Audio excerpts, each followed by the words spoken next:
Every day, there are people all over the world looking to create better lives for themselves and their families. These are moms or retirees or college students, everyday people. They're freedom builders, and these are their stories.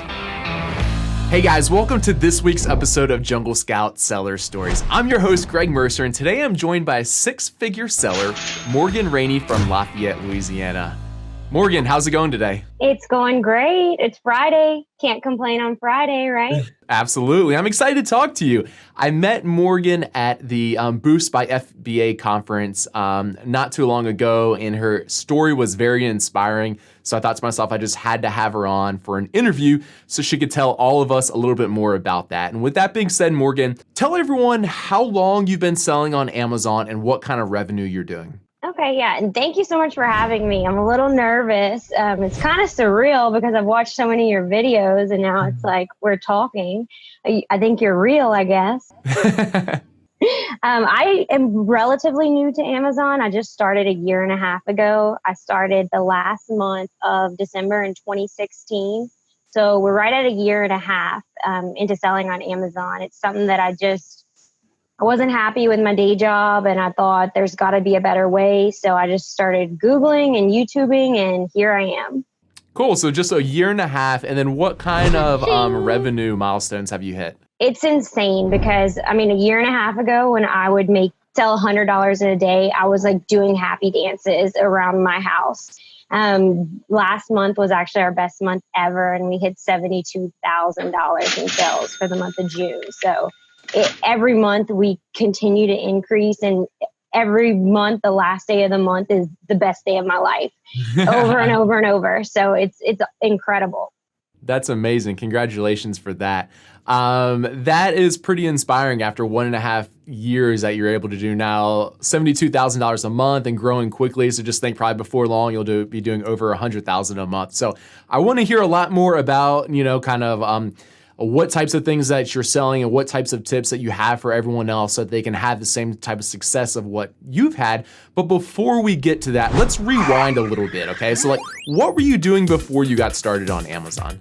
That's a great question. I've kind of did everything in the right order, like your mom and dad tell you to do. Went to high school, went to college. I got a grown-up corporate job. I sold dumpsters, actually. I was in the sales industry for 6 years, and financially it fulfilled every need that I had, but emotionally, I hated my job. I hated every single day. My phone would start ringing at 7 a.m. It didn't stop ringing ever. And I was just like, there's got to be something better that we can do. I started selling on eBay just kind of on the side when I was 13 years old because I wanted to do something and my mom couldn't afford it. So we actually went to garage sales and we'd get people's leftovers for free. And then we just started selling those. So I kind of did that on the side. And then I started realizing, man, I don't really know what any of this stuff is worth. I really think people were buying my stuff off eBay and selling it on Amazon. That's how clueless I was. And so I just started doing research and I figured, why not work smarter instead of harder? And after I was like, I can't do this corporate job forever. There's no way. So for a year and a half, I did it. And I just left my job last month. So I'm now full time. Congratulations again. That's another huge milestone to quit the job to go full time with it. So I have to ask, all right, so I think a lot of people watching this right now were probably in a similar situation to you. Like they have a job that pays the bills and financially meets their needs, but a lot of people just don't like it, right? It's just these soul sucking jobs that they're just kind of not happy with. And it seems like the same was kind of true for you. But I think a lot of people are it's an overwhelming position to be in, and the internet can be really overwhelming, right? If you go to Google and search how to make money online or something, it's very just overwhelming, and there's tons of scams out there and you don't know what to do. How did you find out about the Amazon opportunity, and how did you know who to trust? You're right. If you're not careful, before you know it, you're in a pyramid scheme and selling things on Facebook to all your friends and family. So you have to be careful out there. What I did is it is overwhelming because there's a lot of information out there. So you really have to focus. I know that they have a lot of courses that you can take, and I've heard people have had amazing results. For me, I just taught myself everything. There are so many free resources out there. So I was thinking, what can I do full time? Like I wanted something that could supplement my income. And so I started just doing research and I started watching YouTube videos, and I saw people just like me. Like they don't have anything that I don't have, as long as you just have a work ethic. And what I loved about Amazon is, I get asked the same questions over and over that probably every single Amazon seller gets asked. How do you find your product? How do you do it? The same questions over and over. And the great thing about selling on Amazon is, it's not that hard once you get the basic concept of it. It's kind of like selling on Amazon for Dummies. Follow these steps. Yes, the more work you put into it, the more success you're going to see, just like anything else in life. But I'm drinking the Amazon Kool-Aid because it changed my entire life. Today's Friday, but every day feels like Friday now. And it's incredible. That is incredible. So you didn't do any like paid courses. Do you have any like favorite free resources that you would recommend to the audience? Oh yeah. YouTube is, to me, I can have a specific question, how do I do product research? Literally, I use Jungle Scout. Obviously, that's how, whenever I saw you, that's how I came up to you. But it's so simple because it's literally just follow these criteria. Does it have this many sales a month? It gives you a score of 1 to 10. How much easier does it get than that? Is it a high demand and low competition? It's so simple because it's basically you just want to buy something low and sell it high. And a lot of people's mistake is they're trying to reinvent the wheel. Like, I'm not trying to get a patent on anything. I'm not trying to create something crazy. If you're buying something, I just want to be the one who's selling it to you. It's as simple as that. Awesome. I love it. I feel the same way. How much money did you have to start with? Because, like one of the downsides of this business, in my opinion, is like it's fairly capital intensive, right? It takes some cash to like place that first order and kind of get started. So how much money did you have to start with? Yeah, that's a great point. I think that's what holds a lot of people back. They're so scared of how much money do I have to invest in this? And I guess it really depends what route you're going. If you're going private label, where you're making your own products, or if you're doing retail arbitrage, drop shipping. I've tried it all really. And how I started, I didn't have a lot of money to invest. I had money in my savings, but I wasn't going to touch that for this at that time. You really don't have to have a lot of money to start out. How I learned, I went to Goodwill and I would get 8 paperback books for $1. And that's how I just learned. I'm not saying you're going to make a ton of money doing that, but it's an awesome way to learn. And what's the most you can lose? Lose $10 on that. Actually, my first private label product, it was a paper product. I got it made here in the US for less than $200.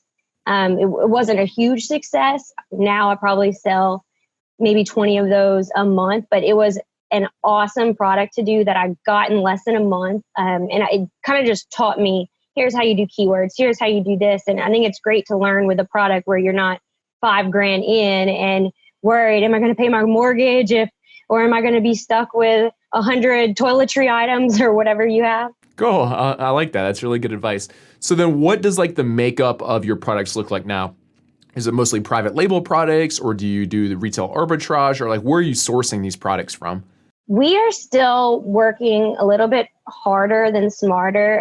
We do have 3 private label products. Eventually, I would say we're about 25% private label and then 75% wholesale. And we don't actually go to stores for retail arbitrage. We source most everything from like eBay, online, basically where we just have phone alerts. So we're looking for a specific item. And whenever it's available, basically we're just a middleman. They send it to us, we send it to Amazon. So it's not anything too complicated, but eventually, your private label, your profit margin is just so much stronger. And it takes the exact same amount of time to list. I'd rather sell 100 of one item than one item 100 different times. You know what I'm saying? So it just seems a lot smarter to go the private label way. And then you're not competing with other sellers and you're not having to worry about either pay a repricer or spend your whole time repricing. It's just so many different avenues that you can go into it. If you were to do it all over again and give advice to yourself 2 years ago, What are some pieces of advice that you'd give yourself then? There's advice that I got that I didn't take, like don't sell fragile products because you're like, oh, margins are this is sick. And then you're like, okay, well, if it's broken, your margins are kind of done. So I really wouldn't change anything I did because even from doing the retail arbitrage at the beginning, I learned so many things that I wouldn't know for private label now. So I know a lot of people just jump in one way or the other, but a lot of people get hooked on the retail arbitrage, and it's hard for them to get away from that because private label is more work up front, but in the end, you're not doing work daily. And it's like, what is your end result? Do you want to expand your business? Do you want to continue to grow? Do you want to stay where you're at? Do you want to open boxes every single day and list items, or do you want to travel the world? So you kind of just have to think about where do you want to invest your time and where do you want your sales to be? So speaking of that, what are your goals now? It sounds like the business is doing really well. You know, you just dropped the travel the world bomb there. What kind of you're married, right? I have a boyfriend. Boyfriend? Sorry. We're basically married. Okay. So what's kind of like the future for you or you and your boyfriend? What kind of like aspirations do you have? Tell me a little bit about that. I mean, we have huge dreams. I mean, this was a huge dream. And when I just told you those numbers, I'm still flabbergasted myself. Like, who is that me? We don't want to be the point of leaving a normal 8 to 5 job is to have freedom, to not only be able to travel certain times of the year. So, I mean, eventually he's still working full time. If we get a couple more private label products in, we actually are trying to next year travel the world. We'll travel the US for a year. And once we get the private label products, we're hoping that we both can be doing this full time.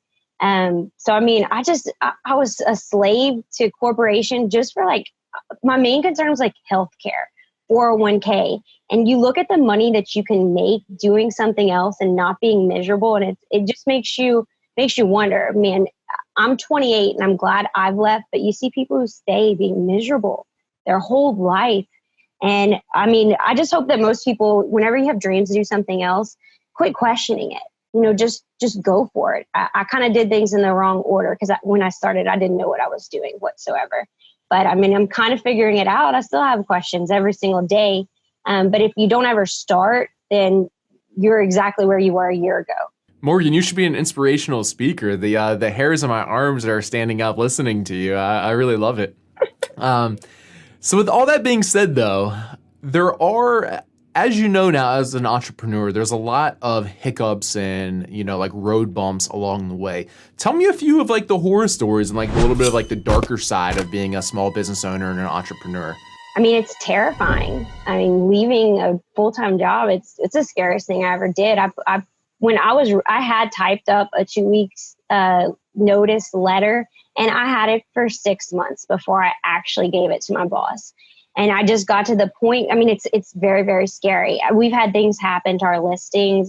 Like I mentioned, one of our private label products was a fragile product. And so I know a lot of people have had like listings removed for various reasons, and we had stuff arrive broken by the postal service. They claim, you know, it was damaged, and those are hard claims to fight. So we had like just placed our second order for this product, and then for a week, the week that I quit my job, our listing was down. So I was kind of like, oh God, what have I signed up for here? But we got it back up, and everything was going well. It's just any hiccup is always a lesson to learn. Some things are out of your control, absolutely. But I mean, if you didn't have challenges, then you would really never learn anything. What was going through your head though, like when that listing got shut down? Oh, I was freaking out. And I have no patience, zero patience. So you know how sometimes the customer service is, and my boyfriend's like, be nice, be nice. And I'm like, okay, this is my 20th call today, and we're going to do something. Nothing ever gets done. I'm like 7 days. I even like was at the point, I know it didn't go to the CEO, but I even sent an email. I actually sent an email to Jeff's email address and it was very polite. And I literally just put how much money Amazon was losing per day, having our listing down within 12 hours. It might've been a coincidence, but our listing was back up. So, but it was probably just a coincidence. What other kinds of horror stories do you have? Do you have any horror stories working with factories or other examples where you lost money? The worst thing that's ever happened is we've been able to break even on products that we had, which it's just like, man, why'd I do all that work just to break even? But I really think most of the problems I have, they were 100% my fault for either not doing the correct product research and picking a product that's wrong. A big mistake a lot of people make is you pick something that you like and you want. But now my products, I wouldn't buy a single one of them because I'm not selling to myself. I'm looking at what the market is buying. And that's a big mistake that a lot of people make. And just not having good listings, not taking the time to get the sales that you need. But usually it goes back to something that you've done wrong, which is fine because it's just another opportunity to learn how to do it right.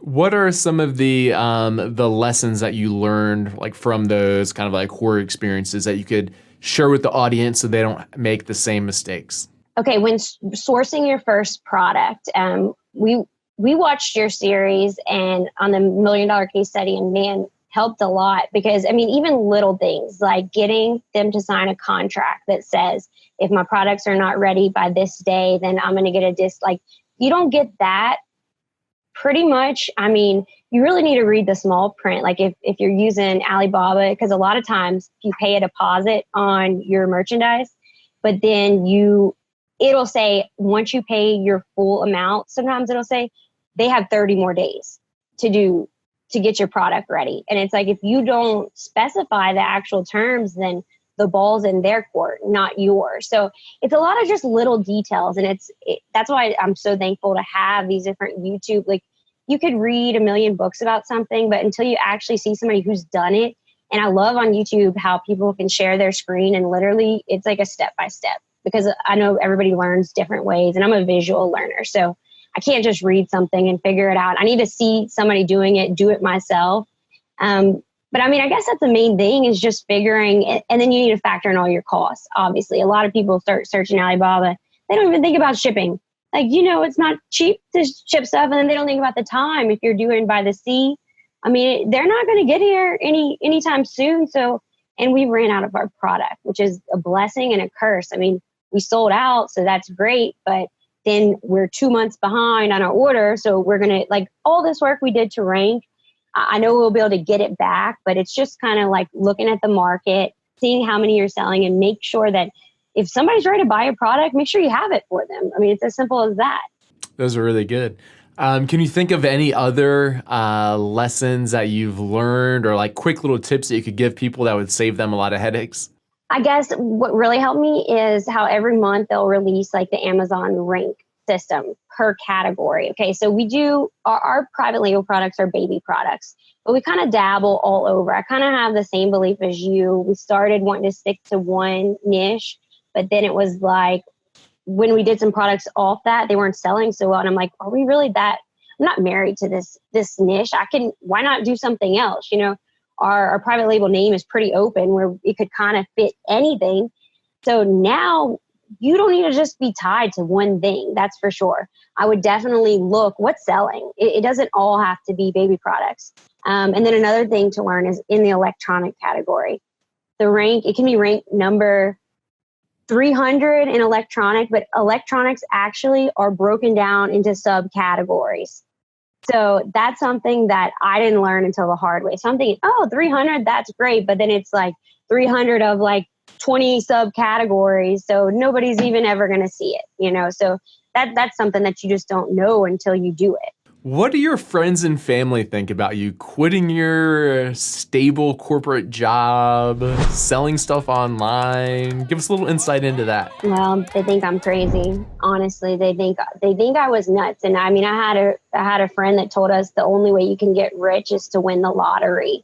And I kind of was like, oh man, I need to get some new people in our life because but it's like everything else. At first, they're like, why would you do that? You're crazy. And now they're like, well, how did you do that? How are you doing that? But it's just people who are scared of change. And I mean, just like a lot of people that sell on eBay, they're stuck to eBay. They're not even open to Amazon. And I mean, they're losing so much money that they could be making just not by being open. I mean, you might think, oh, you have to work this job forever. And if you are open to something else, you have no idea what else is out there.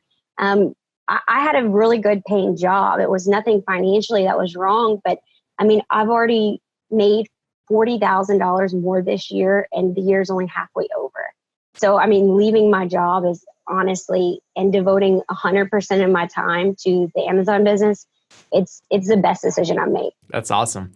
Do you have any, again, so I'm thinking about our listeners, there's probably a lot of them kind of like in the same shoes as you. They've started to have some success on Amazon. They're not quite sure, they like how they have like the benefits and the 401k like you spoke about. Do you have any tips or advice for them? I mean, just do it. I mean, what we did is this for our first year and a half, actually, we didn't pay ourselves a penny. So every single penny that we made, we opened up our business account and we just reinvested in our business. We set up payroll last week, but I still haven't been paid yet. So, but I think it's really smart until you fully think that you can support yourself. I mean, when you're still learning, I say stay at your job, but don't get stuck there whatsoever, because it's an awesome thing to learn while you still have a paycheck coming in. But don't get so attached to that paycheck that you're scared to follow your dreams to something that, I mean, look at what you've done and so many people, they have created, it's like a whole nother industry just of services you can offer to Amazon sellers. So Amazon is kind of like a launching pad. There's so many, once you figure it out, it's not the end result. There's so many more things you can do after that. And I was so worried about health insurance, 401k.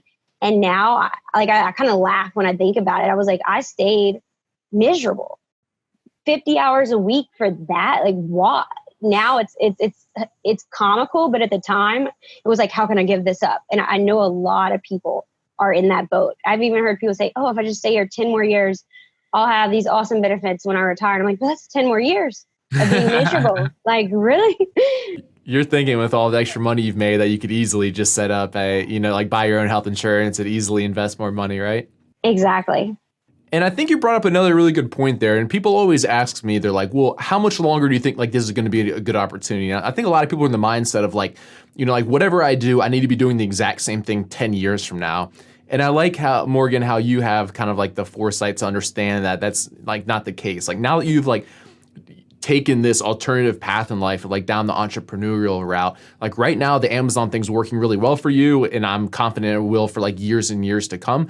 But like 3 or 5 years ago, say it's not that good of an opportunity, well, you've probably like made more money from this, you've learned more life skills, and now that's like a launching pad to go into something else or do something a little bit different, or starts to take a pivot in your business because, not as many people are shopping on Amazon, more people are shopping on Walmart, I don't know, like whatever else, right? But like now you've developed this entrepreneurial skill set of that you can teach yourself the new things and like understand trends and, like pivot, like when necessarily and those types of things. So I think that's I really like that you have that mindset, because I think a lot of people don't, or kind of scared of that. Like, that it's just kind of the same as like a corporate job that you have to do something for 10 years or 20 more years or whatever else, right? Yeah, I mean, I agree. It's just people need to be open to change. I think it's scary. I mean, the unknown is the biggest fear in the world. That's why we keep doing what's comfortable.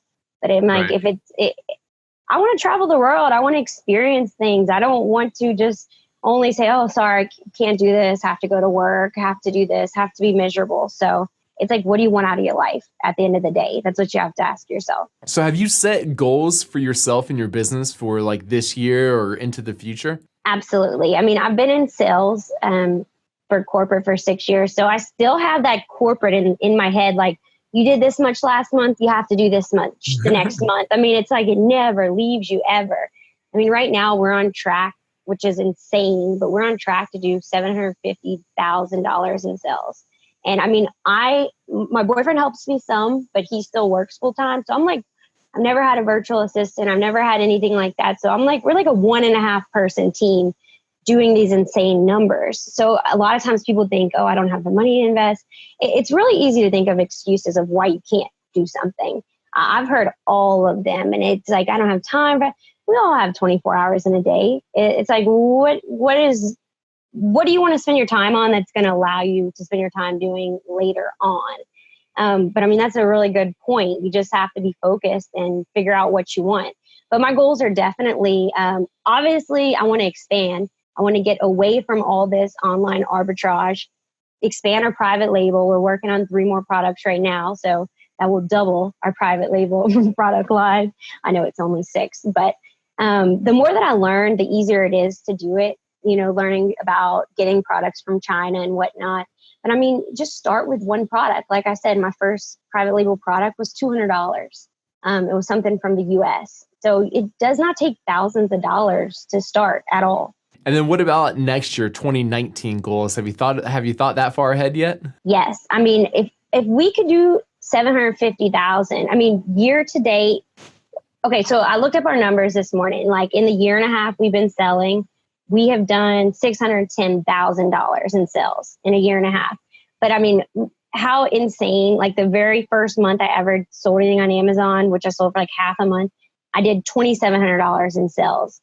And then like, just to tell you how crazy it expanded, like last January, the month of January, we were up to 43,000 a month, and I was freaking out. Like, oh my, how are we? That's like over $1,000 a day.